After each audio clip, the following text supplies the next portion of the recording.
It really is the easiest job. I mean, it's amazing. The brand has been passed on a silver platter from brand manager to brand manager, and no one has dared to change it positioning because somehow everyone has unanimously agreed because there's technically no gun to anyone's head. Welcome to That's What I Call Marketing, the podcast where you will hear from the leading lights in the marketing world and listen to their unique insights. Well, today we are going to be chatting to the man who Mark Ritson said has the easiest job in marketing. Let's get on to that in a second. But before we do, if you're enjoying That's What I Call Marketing, we're now in season 5. Can you believe it? I'd really appreciate if you could rate or review the show, leave a comment, or share it with somebody else who you think might enjoy these episodes. It really does help us. I know I say it at the start of every episode, but it really does help us engage and reach even more people. So thank you if you can do that for us. Today's episode is in partnership with Tracksuit, the always-on, affordable, global brand tracking platform. Yes, Tracksuit is available in over 25 markets. So if you are a small brand, a big brand, a scaling brand, a global brand, Tracksuit is going to be able to help you with your brand tracking. Always on, every month you get updated brand tracking. You have so much information in the platform. The team are incredible to work with, help you dig into insights, understand what you're seeing even more, and are there to answer your questions. So go to gotracksuit.com and find out more about this amazing platform and get in touch with the team and find out how they can help you with your brand tracking. On to today's episode with an amazing marketer who's got an incredible story, starting in Leo Burnett's in Dubai. He went to work with P&G, working on amazing brands like Gillette, Pampers, went to Switzerland and has had an amazing career, learned so much in P&G, which he's going to share with us today. Continued client side, he was looking for some roles in the likes of Google or Meta, but had an amazing opportunity at Nestlé to work with those platforms from the brand perspective, and recently has taken on the role of global head of marketing and communications at one of the greatest, most iconic, most consistent brands out there, KitKat. Yes, it is a wonderful episode.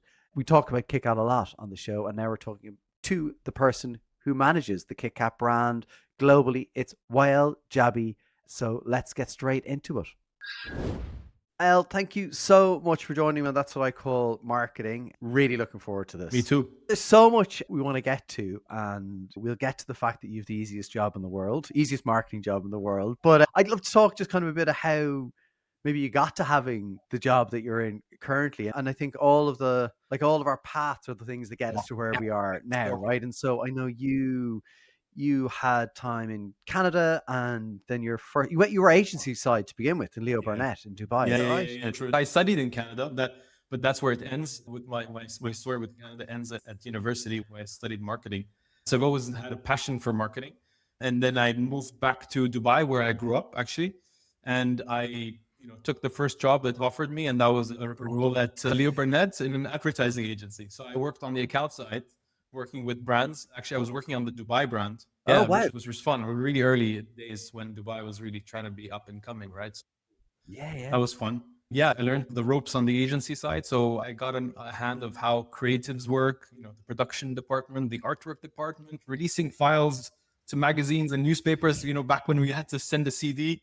Yeah. I did all of that stuff. And yeah, I was noticed by Procter Gamble because P&G was one of the clients for Leo Burnett.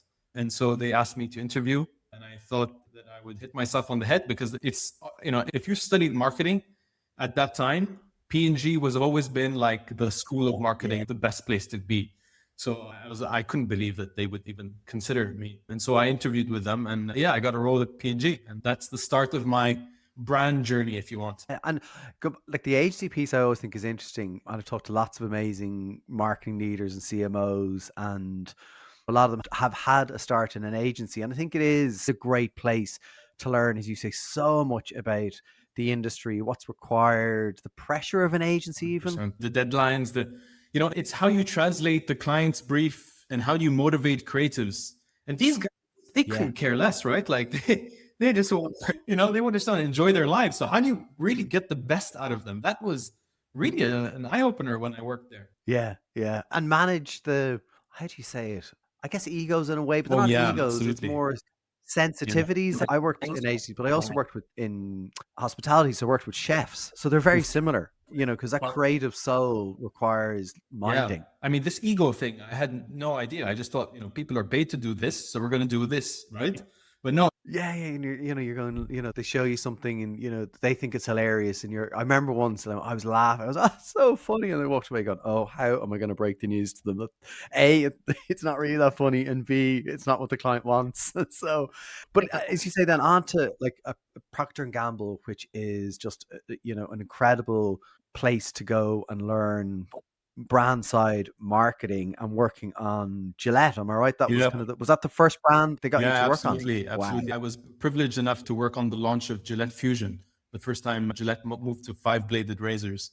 We launched the product in the Middle East, and that was a phenomenal moment. And I was, was very blessed to have amazing leaders that supported me and coached me throughout my years at P&G. And that was, really understanding the full funnel of a business, pricing, positioning, but distribution, and then obviously advertising, which was my whole world, is essentially just a tiny slither in what manager's role. In the advertising agency, you think it's the most important thing in the world, and then you get to the brand side, you're like, yeah, that's nice. That's a part of Exactly. today. Not even the week, a part of today. I spoke to Amir Alaboy, who's with Tim Hortons when I spoke to him in the Middle East. We talked about how, for him, a global brand like Tim Hortons, how he had to kind of culturally adapt it for the region. And how, like for you with Gillette, because again, you've got a global brand that has global positioning, has very clear, well-known line that it uses and all that kind of stuff. Was there much that you had to change and adapt for the region? I think Gillette, again, for the region, at least at that time, we were very clear that we needed to continue on this aspirational brand. So using global players, Roger Federer, I forgot what Thierry Henry as well was part of the Gillette champions that they called them. That was really important, and that was very useful for us because indeed we had a lot of people, the consumer were really attracted by that, and they were, they loved that. And we even brought these players into Dubai. We had a big launch at the Jumeirah Beach Hotel, a lot of fun stuff. But I think from the localization aspect, it's all about the habits of shaving. And in that part of the world, barbers, are extremely important. They're part of culture. So how does Gillette tap into the barber culture of the Middle East? That was the challenge. And that was, what we worked on, is trying to figure out how do we get into that world of the barber culture. And so we talked about reformulating existing products that are part of the international world for barber-specific solutions. So we talked a lot about how do we localize. So there's different styles of localization, I would say, but that's how we took it. Yeah, well, exactly. That's kind of interesting that the global ambassadors were relevant and right and worked, but it was the product piece. Yeah, again, go to the piece of marketing. It was the product that was the thing that had to be adapted. So out of that time again, because you work at somewhere like P&G, and there's lots of, I guess, great learning. There's frameworks, there's models that you use. What from that time have you kind of taken with you that that you kind of go, actually, there's some of the core things that I learned there and still believe and use today, in terms of your approach to marketing? So I would say that advertising is fun, but it's not the most important thing in building a brand. Yeah. And that's something that people need to constantly be reminded of. The agency needs to be reminded, everyone needs to be reminded of. There's multiple things in brand building that are part of, being mentally available and physically available in front of consumers. And so I think there's definitely that, the reality check, if you want, of the role of advertising. But also, if you get into the world of advertising, which is the hardest part, I would say, in the sense that everything else is hard for sure. But I feel there's a lot more art involved in advertising and a lot less science. Whereas the other parts of the business, there's more facts on the table. You have more data to play with. Think about pricing, right? Strategic revenue management and portfolio play and positioning. There's a lot of things you can put to kind of reach to conclusions very quickly.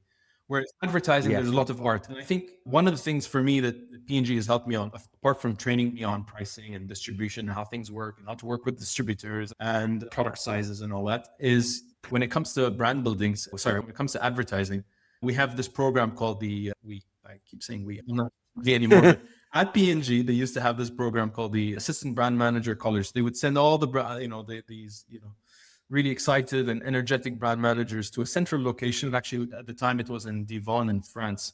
And we'd sit in a room for 5 days and we'd be trained on brand building excellence. And there was a young chap at the time who's now leading the whole department, a guy called David Griepert. He trained me. And he was really a masterclass in training of advertising. He talked a lot about how we need to train our gut to identify great work and to identify shit work. And that framework has stayed with me ever since. And so there's like this P&G hand model where you're supposed to identify and evaluate creative based on certain factors. And I think even at Nestlé, we've brought that to life in our own Nestlé way.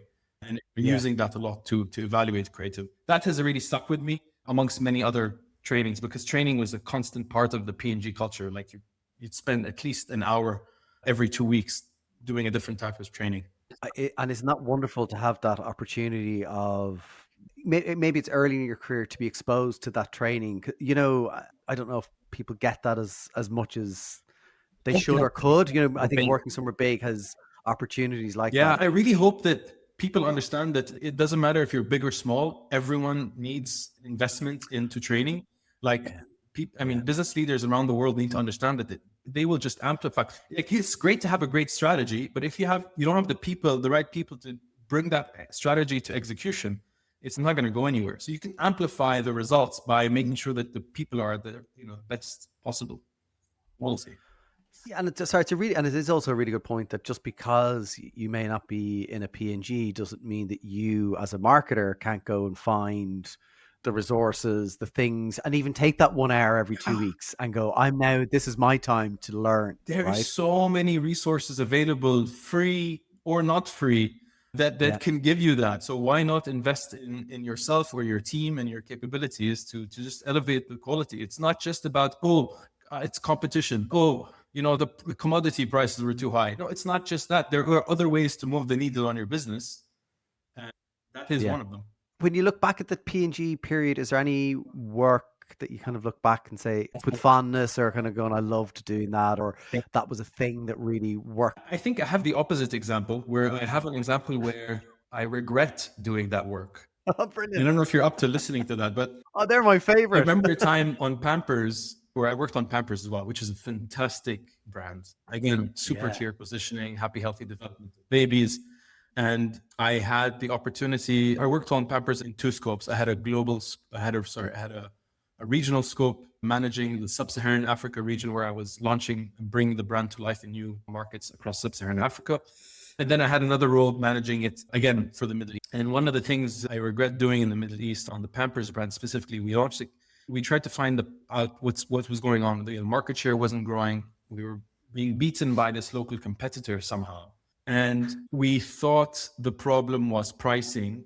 And so we threw everything at pricing. So you can imagine discounts, but we even invested in communication for it. So much so that it overtook the main equity building communication. So we hammered home pricing in comms. And I thought, okay, I'm going to do a fantastic job doing this. And essentially the problem became worse because we were hammering pricing and we weren't talking about how great the product is anymore. And we always assumed that, people understand Pampers better than this local competitor. And so we just hammered pricing. Yes, there was some short-term gains, but over the midterm, we lost out. So that's definitely one thing I regret, it goes back to the basic principles of advertising. You need to hammer home the equity message. You can't be misled by, the big issue in front of you.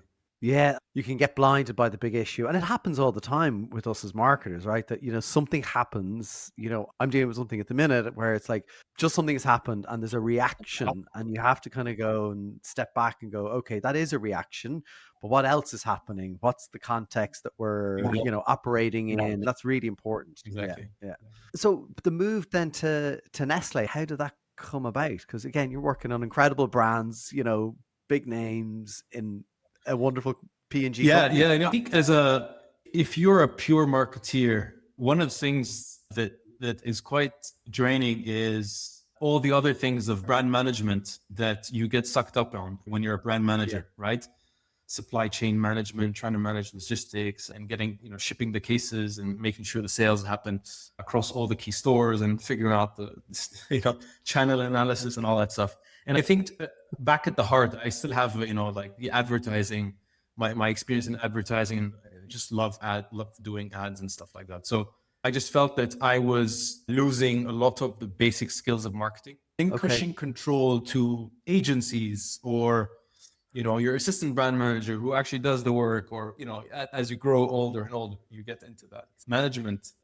Yes. And Yeah. that's quite scary to grow. You always have this aspiration to climb the ladder, but then as you climb the ladder, you get further and further away from the execution, which I was a bit uncomfortable with.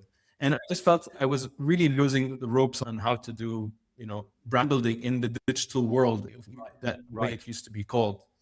So I was seriously considering moving to Google or Meta to really understand how people are advertising in today's world and how people are interacting with brands in today's world. So that was the thought I had in my head. But then I also had the thought of staying in Switzerland because it's such a great place to raise a family, and it's also a great place to be.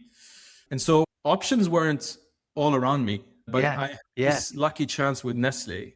And there was this really interesting role where they were looking for someone to manage the platform partners. So the digital platform partners, so Google, Meta, at the time, TikTok didn't exist. So and I said, that would be a great role for me to just like do a mini MBA into, working with the digital platforms, but on the Nestlé side, so I would have full oversight of all of these platforms. And there was this amazing guy called Bastien Parizeau who took the chance with me and said, you know what, we need someone who understands the business and the brand to do this kind of work, because in the end, that's what we want out of these platforms. So he had the foresight of finding that kind of role, that kind of profile, because he could have easily said, this guy has no digital media experience. Why would we take this guy, right? So I was quite surprised that he actually gave me a shot at this. So I took the role, and it was magic for me. We did a lot of great things together, but more importantly, on my side, personally, I learned so much about the ins and outs of these platforms. I was part of the Facebook boycott. It was a big thing where all the big companies were, stating that they were going to go offline with these guys. And I was involved in many issues with YouTube as well. I learned a lot about brand safety and this whole world of brand safety. I was involved with the Global Alliance for Responsible Media, which was part of the WFA at the time. So I learned all these different facets of the world of advertising that I had no clue of as a brand manager. And that gave me so much information. I really felt like I went through a university degree in those 3 years that I did that.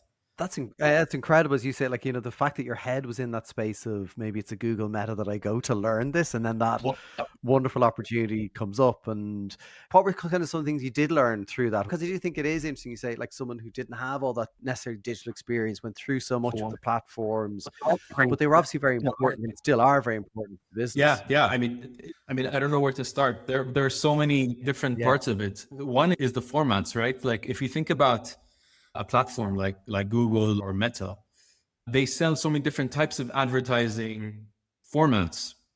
As a brand manager, you don't really care about, the specific format. All you think about is just get me the visibility, get me the awareness. But once you get into into the details, you start to see, okay, there are different formats that can play a different role, and you could use them this way, you can use them that way. And then I was able to see all the best practices across all industries. Right. So then I can really understand, okay, what does actually good look like and what does crap look like? So it was very clear. I made a very stark differentiation between what's good and what's bad. And then we started toying with, I got one of the platform partners told us that one of the competing companies was working with this platform called Creative X, where they were evaluating creative before it goes out. And wow, that looks amazing. So, I got on the phone with the founder of Creative X, which is Anastasia. And I'm like, let's do a pilot with you for Nestlé. And now we're using that platform at scale to elevate the quality of our creatives that goes out on the platform, so that we're not wasting any money. So that, those are the just amazing nuggets, just being connected to this network of people. It's just great. There must have been a huge amount of that testing and learning, because again, those digital platforms give you such an opportunity in that space, don't much. they? And I think that's really what's really powerful about this is, like, I think companies are using it, smart companies who know how to work with the platform partners run meta-analysis of all the ads that they've run. They've tried to figure out, okay, what are the factors that make the ad better and what are the factors that make it worse? Like if companies are not doing that today across all of their brands, it's really a wasted opportunity. Because they have the scale, right? And the scale at speed, right? Like you can reach a lot of people really quickly and test things and learn what works. Yeah, it is amazing. And just that, one of the things I've talked about before on the podcast, so I won't bore listeners, but we did testing before in a company I was in, and one of the things we spent a lot of time on was trying to figure out what decisions we'd make off the back of a test. Because sometimes you get to a point where there's so many tests you can do, and you were doing them all, and you were like, but this, so what? Like the so what moments are the worst, aren't they? Yeah, that's tough. And that's where you need really smart people behind you. It's not just the research agency that's going to come and tell you what worked, what didn't work, but it's really the interpretation of that data. And I had a lot of luck having a great strategist on my side on KitKat, specifically Joao Caputi, who was with me actually in London when we co-presented the case on KitKat, the most contagious event. And he's one of the reasons why I don't go crazy, because I see lots of data and I don't know what to make out of all of this data. So, having that interpretation, strategic thought process is really important. Yeah, no, absolutely. And so KitKat, let's get on to KitKat. As we said, the easiest job in the world. It really is the easiest job. I mean, it's amazing. The brand has been passed on a silver platter from brand manager to brand manager, and no one has dared to change it in positioning, because somehow everyone has unanimously agreed, because there's technically no gun to anyone's head, right? If you're an executive, you could probably make that decision to change it. It's in your hands. But somehow it has nothing to do with me. It has maintained consistency over these 90 years. Imagine the number of brand managers that were involved. If you want to find out more about Tracksuit, go to gotracksuit.com and find out how they can be your affordable, always-on brand tracking dashboard. That's the thing that is almost like, and everyone, look, KitKat gets used a lot as an example of, brilliance, right? For these reasons, right? But that's the bit that's almost confusing, right? Because you see so many brands who've had like new CMO or whatever come in and go, we'll change direction. And with this brand, it's, as you say, like how many people have come through and owned and managed that brand and said, no, we're sticking with this. Like there must be some lore there in KitKat HQ, like that has a book that names them all and goes, they didn't change it. So indeed. So I think Roundtree's did great work from 1935 until Nestlé acquired them in the 90s. And I think Nestlé is, appreciated and respected that success. And they just said, let's carry that forward. And there's been some amazing leaders on the Nestlé side who have identified that and said, that's a competitive edge and we will cherish that. And I think it's hard to ignore the fact that we have had on KitKat the same agency since the get-go. So Walter Thompson was the original agency name that started, that worked on the KitKat brand, with a chap named George Harris, who was the Roundtree's marketing director at the time in the 30s, that brought the brand to life. And then JWT merged with Wonderman, and that became Wonderman Thompson. Then Wonderman Thompson turned into VML. Essentially the same agency for so long. So they must have had some sort of important role to play in keeping that consistency as well. That is unique. I don't know if you could, but I certainly would struggle to name another client agency relationship that has not even just lasted that long, but lasted through acquisitions. Like that just is crazy.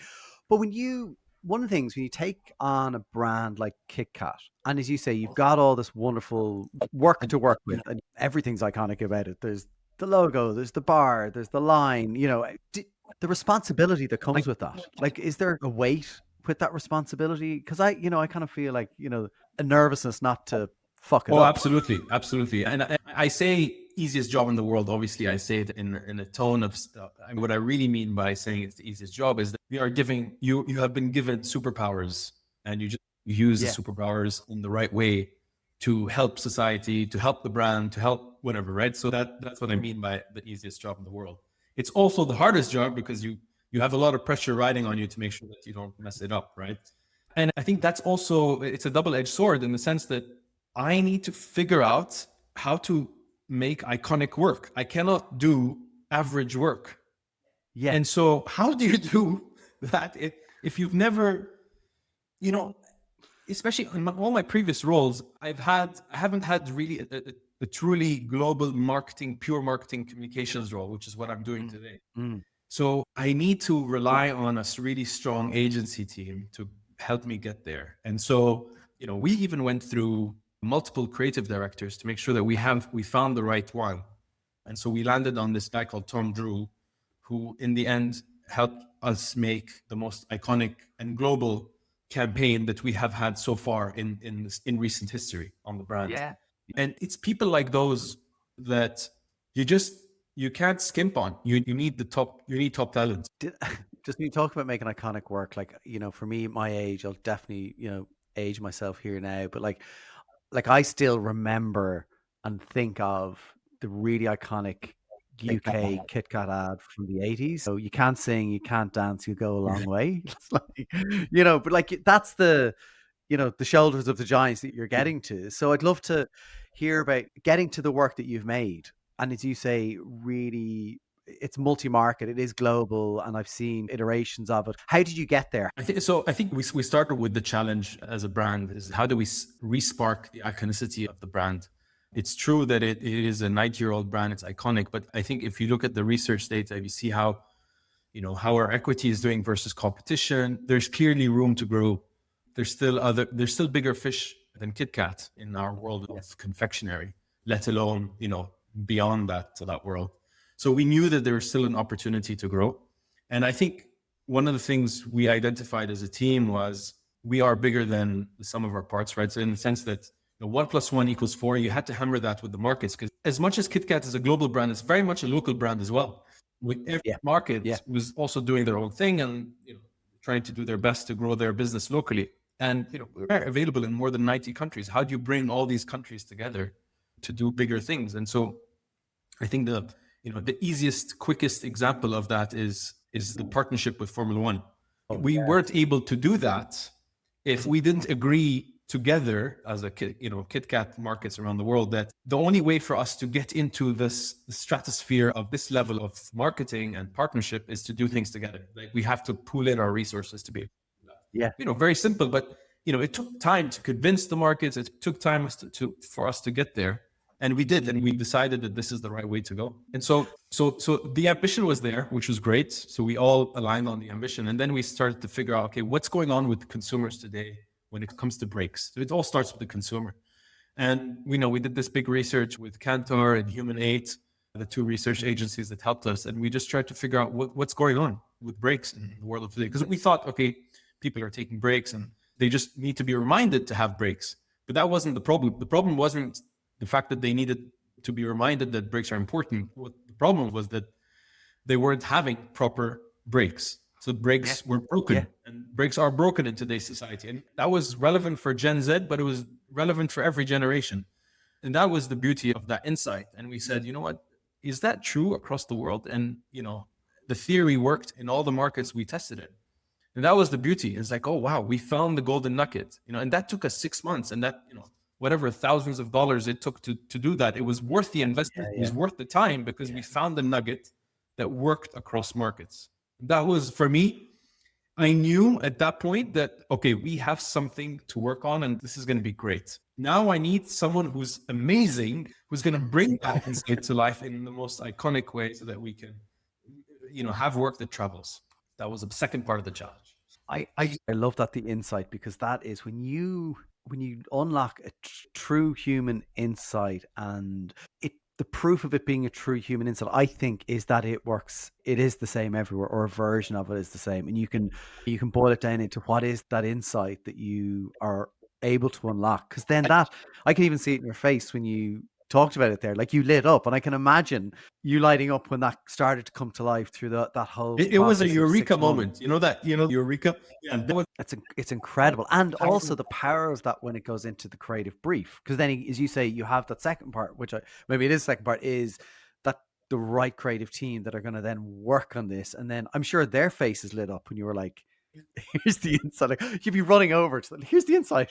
Yeah, and they were, the strategist was with me throughout the whole research project process. wow. So we were doing focus groups after focus groups, in the morning, at nighttime, in Japan and Brazil. So it was like, we had so much information. And then we had to find, what are people saying between the lines of what are they actually saying? And that was the moment. Yeah. That is incredible. And then getting then to the actual work, to the work itself. Again, lots can go wrong. And I spoke to the guys who made that really famous Guinness Christmas ad in Ireland, and the guys who made, and they said, like, great ad is hundreds of decisions all made correctly, because there's all these moments where it can go wrong or get derailed maybe. And probably maybe part of that is bringing the markets. You said, like, there was definitely buy-in from the markets, and I'm sure you were bringing them on the journey with you. But then once you get into creative, that's probably where people can go, ooh, people have more opinions. 100%. I mean, I couldn't agree more. I've never heard so many opinions in my life. I mean, especially on KitKat. I mean, forget about this campaign. Just you talk about KitKat to anyone at Nestlé, and they will always say, "Yeah, that's my brand from my market." It's so personal, and everyone has a point of view on it, which is so great to have, because that people love it. And even though KitKat may not be the biggest brand at Nestlé, it is often used as a brand to represent the company. So there's so much love for this brand, which is a blessing. But as you said, a lot of people are passionate about it. And so what is the best way to convince people about a certain creative if you're dealing with subjectivity, and that's data? And so we partnered as close as possible with Kantar to help us get that data, to show different leaders for their different markets why this piece of work is actually good in their markets. And you do all the classical link testing stuff. And that was really powerful for the conversation. And then we can get into some of the quirks of the actual campaign execution. I can share some nuggets. One of the conversations was around the song. So we have, if you've seen the campaign, KitKat's latest campaign, it's using Queen's "I Want to Break Free" music track in the background. And obviously we've seen executions from the agency that didn't have the music. And, the music, the work wasn't connected to the music. The music came as an afterthought once the execution was done. So, I felt, and my boss felt, that this was fantastic, but that required however amount of money on top of the current budget. So I had to, go back and convince the markets that, but I'm going to need an extra few dollars from you guys to pay for this song, because we really think it's going to add value to the creative. And so that's the typical company politics you'd have to deal with to be able to, get the buy-in from the markets. It wasn't easy, but again, with the data, we were able to show that it added some emotional gain there, and it, reinforced the message that we were trying to drive, and we got the buy-in. But it wasn't easy. It was a fun tango. And do you know what? It's funny as well when you see it and obviously you hear the song in my head. Like and you can correct me if I'm wrong. It hasn't been used before, but you feel like it was you feel like it has been. Do you know what I mean? It feels like this most natural connection. And Exactly. Which is just wonderful, isn't it? It's like, at whatever cost, it lives free. It lives rent free in people's heads. Exactly. And that's what we're looking for, right? You need to crack into the mental availability. I mean, I always say this, right? You have to believe as a brand that you only have $10. Even if you have $5 million or $50 million, you have to believe that you only have $10 to spend in $1 trillion attention economy. What are you going to do with those $10? How are you going to make that $10 work as hard as possible for you? And so this is just one little example of how to just bring that mental availability to life in people's minds and drive that mind connection. And you're like, it is the attention economy. Like we're so starved for attention. And you've talked about like the category you're in, but like if even just the category of chocolate, but you're not in just the category of chocolate. You're in retail, I'm in a store. There's so much that's in front of me, and I have to stop and choose this product. And so it has to be there. That's something that I want. And the Formula One thing, talk about cool. I mean, what an amazing partnership. But the way it was announced, like on social and just the creative that announced it, I was just, that is exceptional. It brought the two worlds together wonderfully. And like, it was just, it was one of the best I've seen of a partnership, at that scale, but the two iconic brands coming together, like, it was wonderful. Yeah, we can talk a lot about F1. I don't know where to start, but I think it is a fantastic opportunity for us to get into cultural relevance. And that was one way we could do this at scale across markets, because it's amazing how big F1 has become. I mean, I'm just shocked at how big it is, because I used to, my father used to work in the tobacco industry, and one of the companies he used to work for was sponsoring F1. So I was part of this F1 culture back in the day. But at that time, it was really old rich folk, that followed the sport. And now it's complete, demographics has changed so much thanks to Drive to Survive on Netflix. And it's really interesting how it's gotten into everyday culture, into the zeitgeist. They've rejuvenated it. They've brought it back to life, but then the brands that are coming to it now as well, like, it's just this wonderful kind of, it's just getting bigger, and it's competitive, and it's exciting, and it's incredible. What are the plans then for how you will activate against? I think it's a challenge again, right? Because I go back to the attention economy. It is so cluttered, especially now with Liberty Media holding the rights for F1. You can see that there's partnerships with F1 left, right, and center. I feel like every day I open LinkedIn, there's a new partnership with either a team or a driver or the F1. So somehow you need to cut through. And I genuinely believe with KitKat, we found such an interesting nugget that's quite unique, with the fact that, we're all about brakes, and the pit stop in F1 is the brake of the race, even though it's not the perfect example of the brake that we envision, right? The drivers, not getting out of the car, but it still is a brake. So it will drive that association. So, the win for us is associating pit stops to brakes and brakes to KitKat. That essentially is the dream on the brand. If we can get that clear, and you can see it in the latest ad that we launched. I think that's the key. I think going back to the point of clutter, how do you make the partnership work for you versus the working for the partnership? And I think that's the struggle. And I see a lot of brands doing great justice to F1, but not doing enough justice to themselves, and getting lost in the F1 world versus thinking about how their brand shows up in the F1 world. Oh my gosh.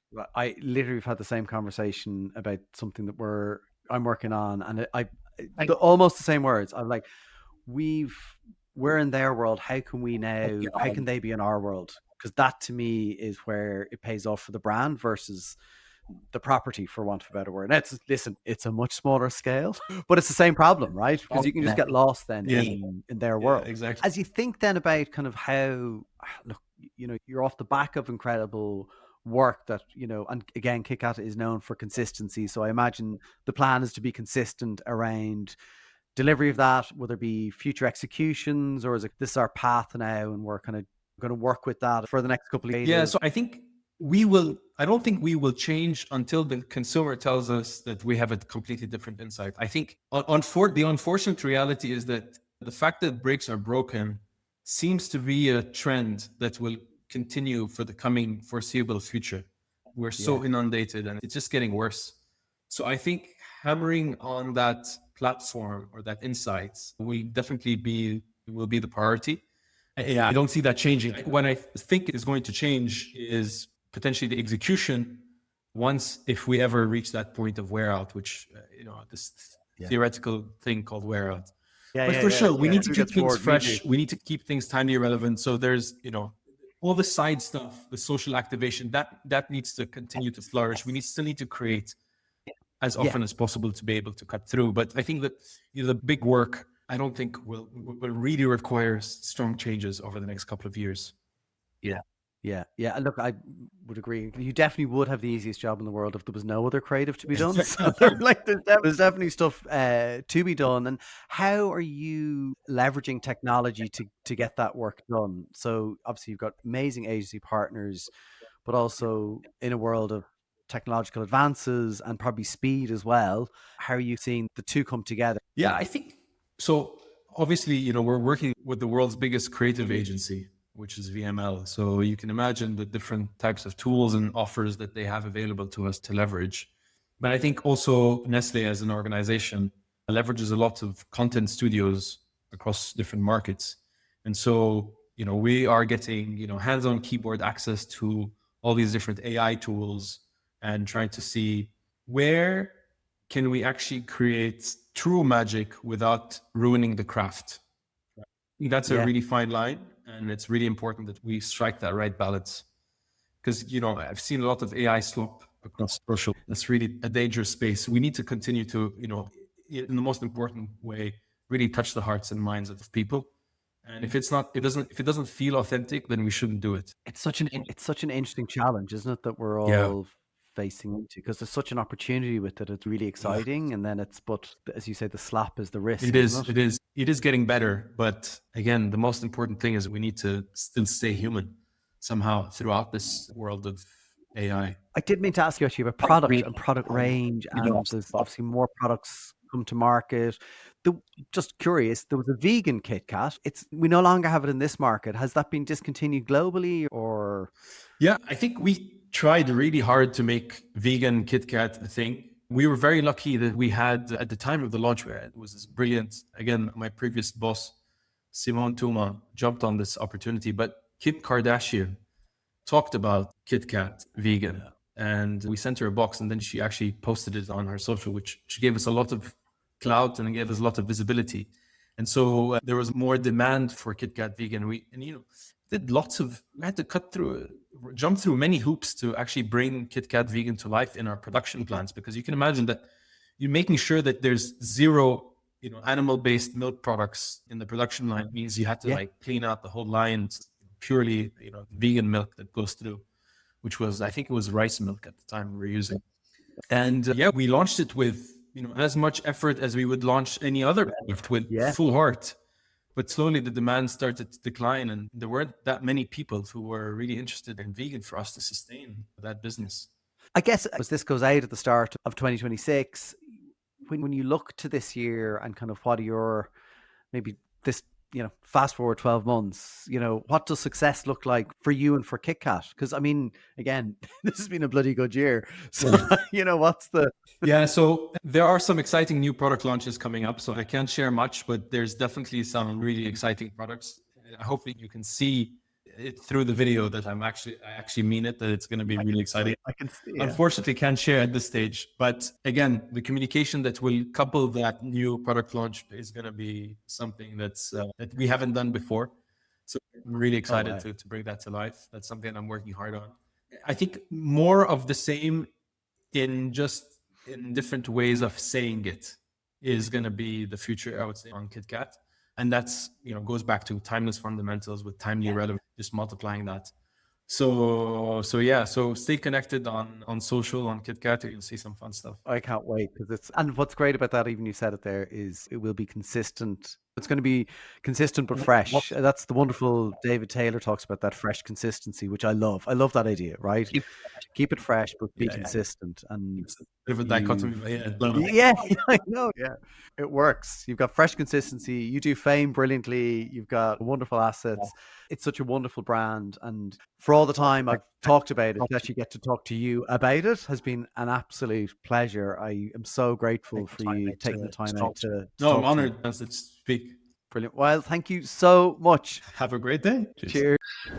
If you would like to reach an engaged community of marketing leaders, get in touch with That's What I Call Marketing to discuss sponsorship opportunities. I hope you enjoyed that episode with Wael. He is incredible. What an amazing person. I mean, I reached out to him after Mark Ritson had talked to me a bit about him, and I said, would you come on the show? And he was just so gracious and gave me his time. Really appreciate it. What an amazing brand to be part of. If you're watching, you could probably even hear it if you aren't watching, but if you are watching, you could see the excitement in his eyes as he spoke about the insight and some of the work and some of the stuff that's coming up in 2026. It's going to be incredibly exciting this year to see what they do and how they activate even more against Formula One. I do think that was one of the greatest launches of partnership I had seen. It was so clever. What an amazing brand to be part of. The consistency that they've shown through the years, and it really is, I think, a tribute to all the people who've gone before and maintained the consistency of that brand. We said nobody went in and said, I think we're done with brakes. So well done to everybody. And Wael has done amazing work and really has brought it kind of that freshness to the brand. So incredible. Hope you enjoyed the episode. If you did and think someone else would like it, do share it. It does help us reach even more people who enjoy hearing these incredible marketers tell and share their stories.